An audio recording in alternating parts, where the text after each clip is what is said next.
जय हिंद साथियों, शिवम जी से स्टडी में आपका स्वागत है। और हम फिर से लेकर आ गए हैं जीके के क्वेश्चन, और इसमें जीके और जीएस दोनों हैं। और इस बार आपको मात्र 10 क्वेश्चन रहने वाले हैं। 10 में से कोई एक्स्ट्रा क्वेश्चन नहीं रहने वाले हैं, केवल 10 क्वेश्चन सही रहने वाले हैं। और देखते हैं 10 में 10 क्वेश्चन कौन सा सही मार दे रहा है। और मारिए। चलिए, तो बिना देरी किए हुए हम लोग शुरू करते हैं। पहला क्वेश्चन है कि एक तत्व के नाभिक में 15 प्रोटॉन और 22 न्यूट्रॉन है, तो इसकी द्रव्यमान संख्या क्या है। एक तत्व के नाभिक में 15 प्रोटॉन और 22 न्यूट्रॉन है, इसकी द्रव्यमान संख्या क्या है। तो आप लोग फार्मूला से निकाल लेंगे और आपका टाइम अब शुरू होता है। दीजिएगा, 10 सेकंड के अंदर जवाब देना है।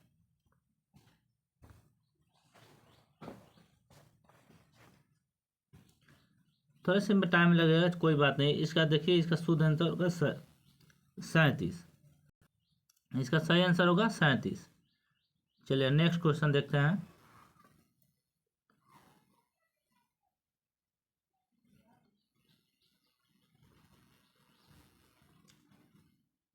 नेक्स्ट क्वेश्चन है कि आपको अधातुओं में आमतौर पर सबसे बाहरी कक्षा में इलेक्ट्रॉन होते हैं। अधातुओं में आमतौर पर सबसे बाहरी कक्षा में इलेक्ट्रॉन होता है। कितने इलेक्ट्रॉन होते हैं सबसे बाहरी कक्षा में? सबसे बाहरी कक्षा में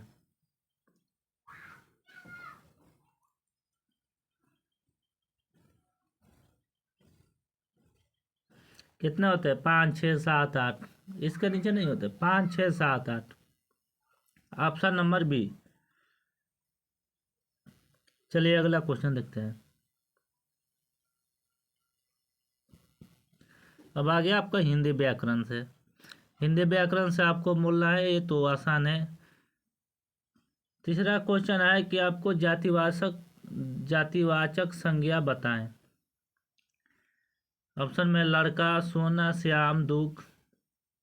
इसमें जातिवाचक संज्ञा क्या होगा? लड़का। जो किसी जाति का बोध कर रहा हो उसे जातिवाचक संज्ञा कहते हैं।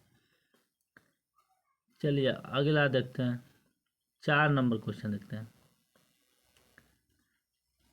4 नंबर क्वेश्चन की अलमारी से किताब निकाली गई, इस वाक्य को अलमीरा से जो कारक है कौन सा कारक है? कौन सा? अलमारी से किताब निकाली गई, ये कौन सा कारक है?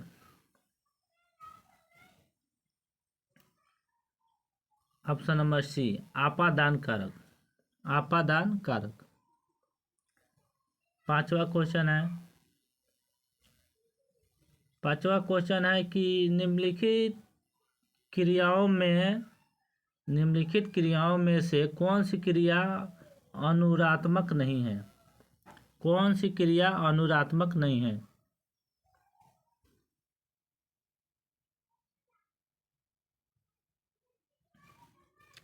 क्या होगा इसका आंसर? बोलिए बोलिए जल्दी, उतना समय मत लीजिए। अरे 10 सेकंड काफ़ी है। झूठलाना। ऑप्शन नंबर सी, झूठलाना। 6 नंबर क्वेश्चन देखेंगे।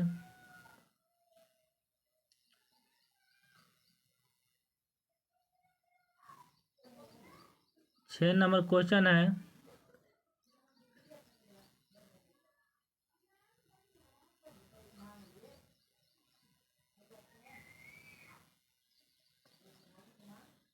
छः नंबर को 1 मिनट रुक जाइए, ये हट ही नहीं रहा है। हट गया।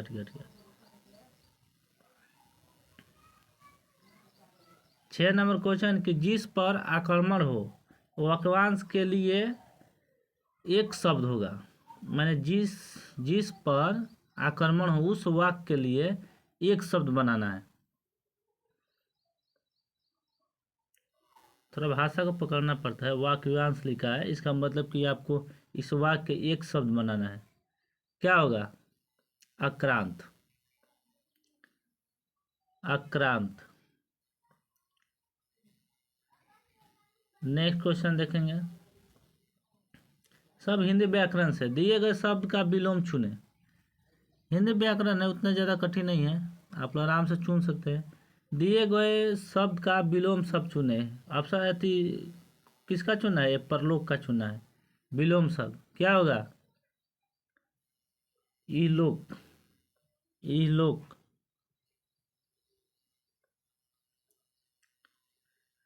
अब चलिए, अब आपको कुछ मुहावरे से क्वेश्चन आया है।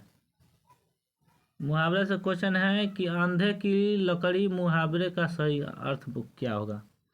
अंधे की लकड़ी मुहावरे का सही अर्थ क्या होगा? अंधे की लकड़ी मुहावरे का सही अर्थ क्या होगा? बस वही लकड़ी उसका सहारा रहता है, एक ही सहारा। चलिए अगला क्वेश्चन देखते हैं। 9 नंबर।